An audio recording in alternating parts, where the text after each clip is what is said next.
family? What's up, family? I'm Mr. O, and this is my new YouTube channel, According to the Lie. I've launched this platform to examine the issues that I see our community is facing and to place it under the spotlight.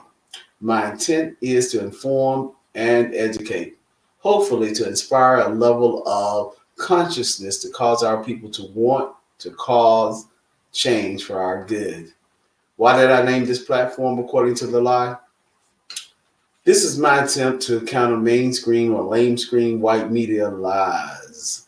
And we know there are lies out there to induce thought control. We're way past mind control, we're into thought control, which causes our community to perceive an issue in a certain way, to act on or not to act on in a pre planned certain way again for a certain outcome for our demise. In this screen, I want to draw our attention to another mass incarceration agenda aimed at young black men, mainly in the good old state of Georgia. But before I get into that, what I want to do is make sure I read the fair use doctrine that allows me to use the documentation that I'm going to bring forward in this video screening. I want to share with you the facts. This is not another YouTuber who's going to be talking off the top of his head. I'm coming to you with the receipts and the documentation. So before we get into it, let me go ahead and read off to you the fair use doctrine, and I most likely will reach for this again and share it with you. The fair use copyright disclaimer under Section 107 of the Copyright Act of 1976. Allowance is made for fair use for the purpose such as criticism, comments, news reporting, teaching, scholarship, education, and research.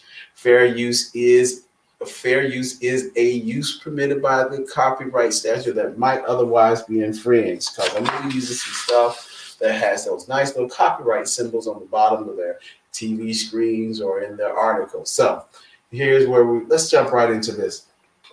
Again, there's another attack on the young black man, an older black man. And this time it's going on in the state of Georgia. And I want to share these things with you because I think we need to put the word out there, become more vocal about it because some things are now happening that is in small towns, not just in Metro Atlanta or in the big city, but around the whole state of Georgia, where young black males are getting locked up and held, and nobody's able to reach them. Nobody's able to talk to them. Attorneys are not even able to talk to them, only on the word of a police officer. So let's get into this. Georgia, especially Metro Atlanta, again, this is an article I wrote, started back in June of 2020. I will try to read most of the article, but as we talk and how we read is not the same. So the facts and the documentation. I'll put this article in my link in my comment section so you can see the whole article and read it for yourself. But here we are. Georgia, especially Metro Atlanta, is besieged with gangs. As we enter 2020, that's the narrative being echoed in the white lane media, both print and broadcast, from small towns to large cities. News accounts of petty theft, drug trafficking, senseless violence wrought by countless unidentified gangs makes the headlines and fill the airways. One most notable, the sick killing of the sibling teens in Clayton County, Georgia, first reported as gang initiation, then later as a retaliations, are regurgitated almost every time a supposedly new incident by gangs is reported to remind the community of the pressing gang tyranny that is about to beset us. This is not to diminish the loss of the lives of the teens in Clayton County. I don't want to belittle those loved one lost. I know that's hurt and that's really trying on them. But let's look at what's going on. And the family members who survived deserve their justice. But for the media, the police, and elected officials to use that and many other tragedies as part of their political pawn is vile. The perpetrators of the teens' death are deserving of capital punishment for their horrid acts. And I'll be the first one to, give me the lethal injection. I'll put them out. the perpetrators of the teen death again are deserving of their punishment. But to give law enforcement and district attorney the power to round up young black males on the accusation or just a word of one sole police officer of associating with known gang member is simply Gestapo action in Georgia, aimed specifically at young black men, should not be the trade-off people get, specifically black people, for the actions of a few. So, what's going on? What's going on? Channel 2 News, you can count on to dumb you down, and many other local newscasts declared in bold, ridiculous large numbers 71,000 known gang members in Georgia. Let me bring that little fact to you, family, because this is what I want you to see. Again, they wanted us to see that there were 71 gang members in Georgia. Let's play that video real quick. Go with it right there. That's how they did it to us. Give me a moment. Share that screen. And again, family, I'm learning this. I want to make sure I do it right. So let it play. Let me come back over here real quick. And we're going to hit play. Told you that gangs are behind most of the violent crimes in this state. A stunning picture. So this summit was presided over by Georgia's Attorney General, Chris Carr, and it also included the 3 top federal prosecutors from across the state. And the one whose turf includes Metro Atlanta, BJ Pack, said that gangs are responsible for about 60% of the violent crime on his turf. We came to the Fulton County Jail for the gang perspective. All your friends play basketball. You're eventually gonna play basketball too with your friend. So, family, what do we see there? We see what is the face of gangs in Georgia. Let me get back on me real quick. Later in that same news broadcast, now that's the image that we saw. 9 times out of 10, we saw this image. The face of gangs in Georgia is black. And if right now, if you was to Google it, or let's say Google YouTube, if there's such a thing, Google gangs in Georgia on YouTube, put that in the search bar with a news channel associated with it, be it Channel 5, Channel 11, Channel 2. Most of them reporting will show you black faces. So, hey, that's my point. Later in that same news broadcast, a repeater, I like to call them repeaters, not reporters, stated that the number was confirmed based on GBI reports. And this little tidbit is repeated literally every time the number 71,000 is mentioned. Let's break that down. If the GBI, family, the Georgia Bureau of Investigation knows that there are 71,000 gang members and Georgia already have a law on the books to arrest them, what's the need for a new law? What's going on?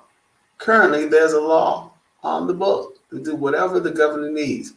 So why does the governor need another law other than one that strips them totally of their rights? Currently, all a police officer has to do is accuse without proof, just his word, that somebody was associating with a known gang member or is a gang member. That's all. No investigation, just that. He just write it on the police report, sign it, and then there begins that criminal court proceeding. Okay? And more on how they've, and I'm going to get into that thing about the law because they've twisted that current law on the book to get to the point where it says associating without the investigation. Okay? And the justice system will delay the accused of getting a bond, and thus one can be locked up, the accused can be locked up indefinitely. And wait a minute, how did the GBI get to the 71,000 gang members to admit to them that they are in a gang, a criminal organization? How did that happen? According to the current law. Something about that doesn't make sense. And I want to interject here. I picked that up from old Judge Judy. Once I called one of her episodes, she said, if it doesn't make sense, it's a lie. So let's look into that. More on that 71,000 also later. Some documentation about that is coming up. The other thing they want to do, family, they like to present this as a universal problem. We are presented the illusion that it is a universal problem. And here, like the media always they like to say, here's a problem, here's a problem, here's a problem. But we got the answer, we got the answer, we got the answer. COVID-19. Here's the problem, here's the problem. It's getting worse, it's getting worse. We ain't got enough, it's running out. Yeah. But we got the answer, we got the answer. As the extreme hype of the problem was suddenly uncovered at the beginning of 2020 by Channel 2, Channel 5, all the other, basically attempting to mislead the view of the universal nature of the crisis, they showed a racist gang member being arrested for a parole violation. Wasn't that nice of them to throw that one little guy that got arrested? But all the other times, they show you black, white, black, white. Okay. All right. So, and then while they did that again, they throw in that tragedy of the teens killed in Clayton County, Georgia. These news accounts serve the purpose of saying that this is not a race issue. Lie. The law is benign. Lie. And is to serve and protect all people despite race. Lie. All right. However, each time, like I've said, the reporter interviews a known incarcerated gang member. What I just showed you, that gang member is black. During a law enforcement conference on the gang problem in Atlanta, aired on Channel 2 News. Obviously, I watch a lot of Channel. We get away from Channel 2. Let me get away from that.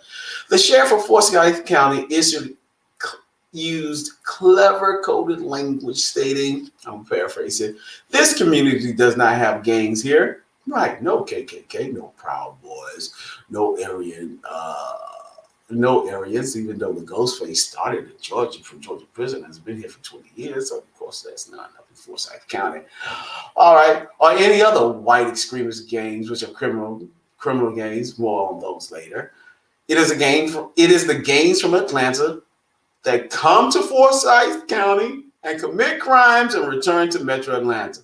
Who are the people in Atlanta that the good sheriff is referring to? Says the media, and a common cliche, has created the impression that Atlanta is a predominantly black city, and more about the demographics about Atlanta later and how crime should really be reported. The good sheriff is cleverly suggesting that the gangs are black people. In practicality, the current law and the proposed law is aimed at black men. Inquire with any former incarcerated black male of any state or local prison. They will all unanimously cite an approximately 7-to-3 ratio of black males to white locked up for gangs. And I got the documentation about how many black people are locked up compared to white people in the state of Georgia, documented as well. It's just that way. And I did question some brothers that have been in jail. And this is what they've said. That's how it goes. What is going on? Local police and DAs are locking up black males on the accusation of being in or associating with gangs members. That's what's going on. So that's the beginning of this, brothers and sisters, family. Let me get more into some more of this later. If you like this video, please be sure to subscribe, click the notification, and hit the likes, and share this video. Something has to be done to save our brothers and sisters from another mass incarceration that's going on in this state. And it's up to us to do something about it. Thanks for viewing, and see you again later. Again, this is part 1 of mini series.